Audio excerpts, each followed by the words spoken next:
ધોરણ 11 હિન્દી છઠ્ઠું ચેપ્ટર ભારત માતા की जय। स्वाध्याय જોઈશું। क्वेश्चन 1 सही विकल्प पसंद करके उत्तर दीजिए। पहलू, लेखक को अचानक रुकना पड़ा क्योंकि सड़क आदमी और औरत की भीड़ थी। सेकंड, जाट लोग पूरी ताकत से नारे लगाते थे क्योंकि आंसर हाउस है, इसमें उन्हें खुशी मिलती थी। थर्ड है, एक आदमी ने माता का मतलब धरती बताया क्योंकि वह किसान था।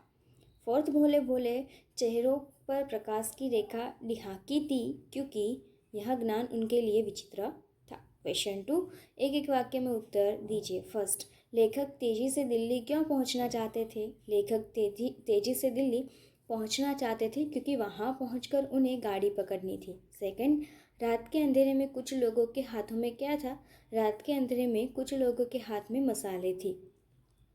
थर्ड, नारा लगाकर किसान किसमें डर पैदा करते थे? नारा लगाकर किसान अपने प्रतिद्वंदियों में डर पैदा करते थे।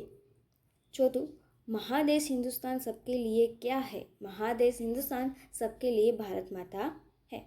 फिफ्थ, हम भारत माता की जय बोलते हैं तो किसकी जय बोलते हैं? हम भारत माता की जय बोलते हैं तो हम उन सबकी जय बोलते हैं जो भारत में रहते हैं। थर्ड, 2-3 वाक्यों में उत्तर दीजिए। पहलू है, नेहरू जी के जाट मर्दों और औरतों के बीच में क्यों गए?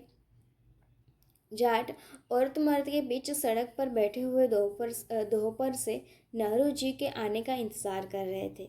रात को नेहरू जी का काफिला वहां पहुंचा तो वे आगे बढ़कर उनके पास पहुंचे। नेहरू जी को लगा उन लोगों से थोड़ी बहुत बातचीत किए बिना आगे बढ़कर मुमकिन नहीं है, इसीलिए वे गाड़ी से बाहर आए और जाट मर्दों और औरतों के बीच उनसे बातें करने के लिए उनके बीच बैठे गए। सेकंड, लोग एक दूसरे का मुंह क्यों ताकने लगे? नेहरू जी ने जाट माताएं और औरतों से पूछा कि वंदे मातरम और भारत माता की जय के नारे किस लिए हैं? वे लोग नेहरू जी के इन प्रश्नों का मतलब नहीं समझ पाए और एक दूसरे का मुंह ताकने लगे। थर्ड, लेखक ने कौन सा पेचीदा सवाल किया? नेहरू जी बाहर आकर जाट मर्दों और औरतों के बीच बैठ गए तो लोगों ने वंदे मातरम और भारत माता की जय के नारे लगाए। इस पर नेहरू ने उनसे पूछा कि बताइए यह माता कौन है जिसको आपने प्रणाम किया है और जिसकी जय के नारे लगाए हैं?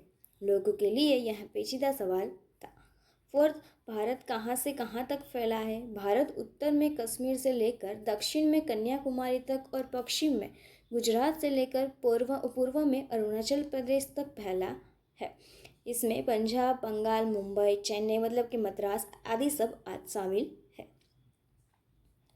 उसके बाद फिफ्थ, लोगों को हार्दिक प्रसन्नता कब हुई? नेहरू जी ने जाटों की भीड़ को समझाया कि महाभारत की जय बोलकर हम उन सब की जय बोलते हैं जो भारत में रहते हैं। यहाँ उन सब की जय है जो इस देश के गांव शहरों में बसते हैं। इस प्रकार नेहरू जी को समझाने पर लोगों का हार्दिक प्रशंसा हुई। क्वेश्चन 4, 5-6 वाक्य में उत्तर दीजिए। फर्स्ट, भारत माता की जय का नारा हमें किसकी सेवा करने की प्रेरणा देता है? भारत माता का अर्थ वे सभी लोग हैं जो इस देश के गांवों और शहरों में बसते हैं। इनमें वे करोड़ों किसान हैं जिनकी जीवन में एक जैसी सीमाएं हैं। गांव में रहने उन लोगों का जीवन तरह तरह की मुश्किलों और आफतों से भरा हुआ है। वे गरीबी के बोझ से दबे जा रहे हैं। भारत माता की जय का नारा हमें इन देशवासियों की सेवा करने की प्रेरणा देता है। सेकंड, भारत माता कोई सुंदर बेबस नारी नहीं है। इस वाक्य का आशय स्पष्ट कीजिए।